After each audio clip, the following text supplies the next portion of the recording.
আপনার জায়গায় বসাইলে এটা যুক্তিক যে আমার দোকানের জায়গায় বসাইছে, আমি এটা ভাড়া দিব। এটা কোন রকম শরীয়ত সমর্থিত হয়? জায়গাও আপনার না, মালিকও আপনি না, সরকারি রাস্তা, দোকান বসায় চাঁদা নেন আপনি। কতটুকু হালাল? 1% না সম্পূর্ণ হারাম? সম্পূর্ণ হারাম। পেশাব পায়খানা যেমন হারাম, ওইটাও তেমন হারাম। এটা নলেজে রাখবেন। অনেক ভাইরা আছেন এইসব কাজের মধ্যেও আপনারা হয়তো সহযোগিতা করেন, না হয় যেটাই করেন, এই জন্য আমাদের দোয়া কবুল হয় না, আমল মজা লাগে না, নামাজ ভালো লাগে না। কারণ এই উল্টা পাল্টা টাকা, এইসব কাজে যারা যুক্ত আছেন, আপনাদেরকে দায়িত্বহীন ভাষায় বলি, আপনারা মসজিদের কোনো খাদেমকে কোনোদিন দাওয়াত দিবেন না, একটা টাকা হাদিয়া দিবেন না আপনারা। আপনাদের এই টাকা আমাদের দরকার। এটা লানতের টাকা, মানুষের কষ্টের টাকা, আপনার হারাম টাকা। এই টাকা দিয়ে কোনোদিন মসজিদ করবেন না, এই টাকা মাদ্রাসা করবেন না, এই টাকা আপনি গরিব মিসকিনকে দান করে দিবেন, এই টাকা আপনার জন্য হালাল না।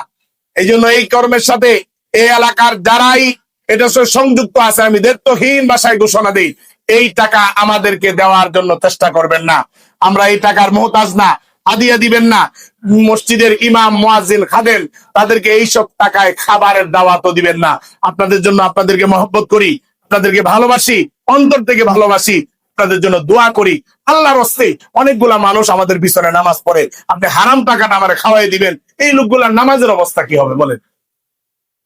হারাম টাকা হাদিয়া দিবেন, হারাম টাকা দিয়ে হুজুরকে জামা বানাই দিবেন, এই জামা পরে তো হুজুর নামাজ পড়ান, আপনার নামাজ তো হয় না, সালাত হয় না, আরেকজন যার সালাত হইতেছে তার সালাত আপনি নষ্ট করে দিন। যাই হোক, এগুলা থেকে আমাদেরকে হেফাজত থাকতে হবে। এই জন্য আপনারা অনেক সময় আমাদেরকে দাওয়াত দেন, আমি তো টোটালি না করি যে আপনারা দাওয়াত দিয়েন না, এমনি মহব্বত করেন, আলহামদুলিল্লাহ আমি অনেক খুশি আছি, আপনাদের জন্য দোয়া করি, বুক ভরে দোয়া করি। হ্যাঁ, কোন সময় যদি দাওয়াত দেওয়ার ইচ্ছা করে, আমি অনেকে জিজ্ঞাসা করি বা খবর নেই ওনার ইনকাম সোর্স কি, হালাল না হারাম। এই জন্য যদি আপনারা বিরক্ত হন, আমার কিছু করার নেই, কারণ আমাকে তো বেঁচে চলতে হবে। আমি তো মসজিদের একজন ইমাম, ছোট হই হয়তো, মানুষ ছোট, কিন্তু নামাজের দায়িত্ব এটা কি ছোট? এটা আল্লাহর ফরজ বিধান। এই যায় নামাজ, এই ইমামতির জায়গায় স্বয়ং রাসূলুল্লাহ সাল্লাল্লাহু আলাইহি সাল্লাম দাঁড়িয়েছেন, ওই জায়গায় আমি দাঁড়াই, আমার তো হিসাব করে চলতে হবে। এই জন্য যারা হারামের সঙ্গে যুক্ত আছেন, সুদ ঘুষ সহকারে যে কোনো হারাম, আপনারা আল্লাহর হস্তে কোনো হাদিয়া আমাদেরকে দিবেন না। বলো যে তাহলে আপনি চলবেন কিভাবে? আল্লাহ চালাবে, কোনো সমস্যা নাই, আপনি শুধু দোয়া করবেন। আমি দোয়া করি আল্লাহ যেন আপনাকে হারাম থেকে বাঁচায় দেয়, কারণ আমি আপনাকে মহব্বত করি। বলে হালাল ইনকাম, হারাম ইনকাম করি, এরপরে মহব্বত করেন, হ্যাঁ এরপরে করি, এরপরে দোয়া করি। আপনি কালিমার ভাই, আপনি আল্লাহর গোলাম, আপনি মুসলমান ভাই, আপনি যেন জাহান্নামের আগুনে না জ্বলেন। সেই জন্য আমাদের এই আলোচনা, আমাদের এই দোয়া, আল্লাহ যেন আপনাকে পরকালে জাহান্নাম থেকে বাঁচায় দেয়। ওই জন্যই আহ্বান, যারা হারাম ইনকামের সঙ্গে জড়িত আছেন, আল্লাহর হস্তে আজকে ছেড়ে দেন, আজকে ছেড়ে দেন। কত মানুষ কত জায়গায়, আরে রুডে গাডে পড়িয়ে মারা যাইতেছে, কত জায়গায়, আরে নৌকাতে, এই যে বজ্রপাতে কত মানুষ মারা যায়। আপনার কখন কোন জায়গায় মৃত্যু লেখা আছে জানা নাই। যেভাবে হারাম ইনকাম আমরা শুরু করে দিয়েছি, ওই অবস্থায় যদি মৃত্যু হয়, একটু কল্পনা করেন কোমরের জিন্দগিটা কি হবে, কিশোরের জিন্দগিটা কি হবে, পরকালীন জাহান্নামের অবস্থাটা কি হবে, একটু কল্পনা করে দেখেন। এই জন্য মুরব্বিয়ানে কেরাম, যুবক ভাইয়ারা, প্রত্যেক স্তরের আমার কলিজার টুকরা মুসল্লিয়ানে কেরাম, পায়ে ধরে বলি, আজকে থেকে হারাম ইনকাম বাদ দিয়ে দেন। রিজিকের মধ্যে বরকত দিবেন কে? আল্লাহ বরকত দিবে। হারাম ছেড়ে দেন, হারাম ছেড়ে দেন, হালালের সঙ্গে যুক্ত হন, জিন্দেগি সুন্দর করে দিবে, ফ্যামিলি সুন্দর হবে, আপনার দিল মন শান্তি প্রশান্তি লাভ করবে, আপনার আমল ভালো লাগবে, নামাজ ভালো লাগবে, দান সদকা করতে ভালো লাগবে, সমস্ত ভালো কাজ আপনার কাছে ভালো লাগবে।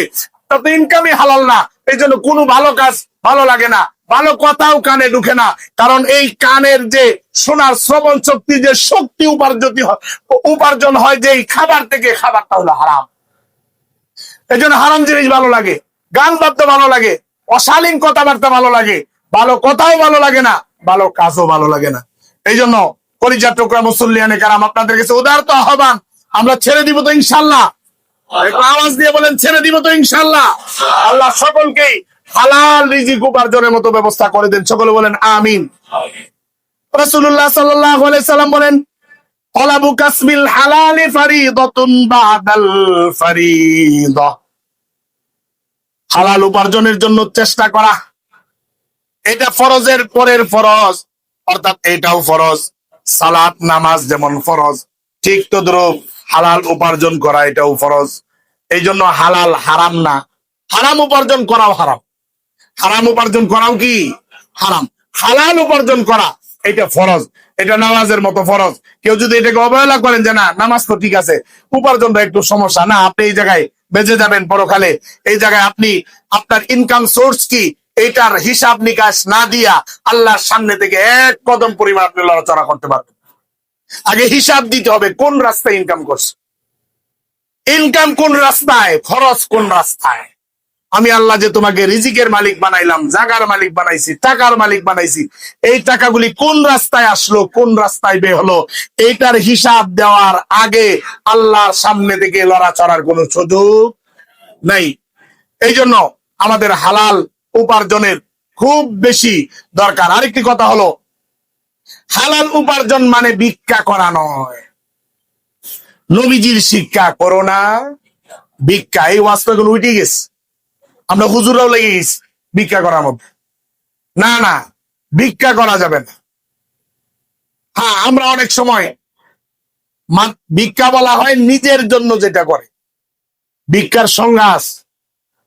আমি নিজের লাভের জন্য আপনার কাছে চাই যে ভাই দেন 1,000 টাকা দেন, মসজিদ ইমামতি করি, খাওয়ার জায়গা নাই, থাকার জায়গা নাই, কিছু দিয়েন মাসে মাসে, এটা হলো ভিক্ষা।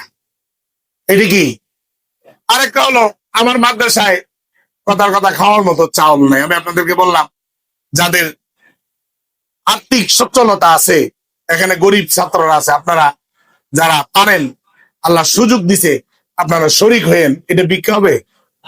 এটা তো আরেক আল্লাহর বান্দাকে পালার জন্য আরেক আল্লাহর বান্দা গেছে আমি আবদার করতেছি, এটা না।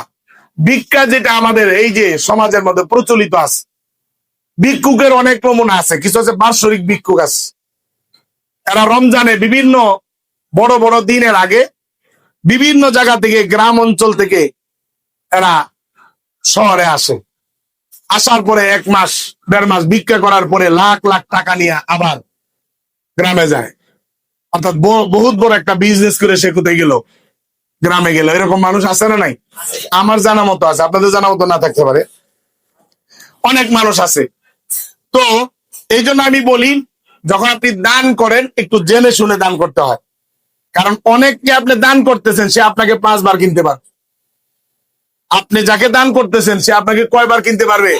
5-10 বার কিনতে পারবে। এরকম মানুষ অনেক সব ভিক্ষা করে। তাহলে এই জন্য জানা শোনা অভাবীদেরকে দান করা এটা উত্তম। আমি জানি এই লোকটা সম্পর্কে, যে এই লোকটা আসলেই গরিব, ওই লোকটা হক আগে দান করার, অপরিচিত ব্যক্তিকে দান করার আগে পরিচিত ব্যক্তিকে দান করা। হ্যাঁ, পরিচিত কেউ নাই, অপরিচিত আপনি যাচাই বাছাই কোথায় করবেন, এটা তাহলে আল্লাহ আপনাকে মুআখাযা করবে না। কিন্তু আপনার পরিচিত, আপনার আত্মীয় স্বজন, আপনার এলাকা সমাজে কত গরিব আছে খবর নাই, আপনি যান মাইজ ভান্ডার শরীফের টাকা দান করতে, আপনি মান্নত করেন পাগলা মসজিদে, আপনি মান্নত করেন বাইতুল মোকাররমে, আপনি মান্নত করেন অন্য জায়গায়, অথচ আপনার এলাকার কত মানুষ না খায়া থাকে। আল্লাহ কিন্তু আপনাকে ছাড়বে না, আল্লাহ আপনাকে ছাড়বে না। এই এলাকার গরিব মানুষের হক যাদেরকে আল্লাহ টাকা দিয়েছেন তাদের উপরে আছে না নাই? সূরাতুল মাআরিজের মধ্যে আল্লাহ রাব্বুল আলামিন বলছেন, ওয়াফি আমওয়ালিহিম হাক্কুম মালুম লিসসাইলি ওয়াল মাহরুম। আল্লাহ রাব্বুল আলামিন বলেন, তোমাদের সম্পদের মধ্যে নির্দিষ্ট একটি হক আছে, তোমাদের মালের মধ্যে, সম্পদের মধ্যে, তোমাদের জায়গার মধ্যে, টাকার মধ্যে হক আছে। হক নির্ধারণ করছেন কে? কার জন্য? সায়েল, যে চায়, আসলে উপায় নাই কোনো। এক লোক আছে এমন লোক যে তারে কেউ দেয়ও না, সে চলতেও পারে না। ওই ব্যক্তিটা যদি চায় তো তাকে তো আমি ভিক্ষুক বলতে পারি না, অপারক বলতে পারি। এই লোক চলতেও পারে না, কেউ তাকে চিনেও না, কেউ দেয়ও না, এরপরে সে চাইতে গেছে, তো ওই লোকটাকে অবহেলা করা যাবে না। এমনিতেও ওয়াম্মা সাইলা ফালা তানহা, কোন ভিক্ষুককে ধমক দেওয়া যায় না। সে বড় লোক ভিক্ষুক হোক, বা ছোট লোক হোক, বা গরিব হোক, ভিক্ষুক বুঝতেছেন যে ভিক্ষুক না, এড়ায় যান, ধমক দিয়েন না।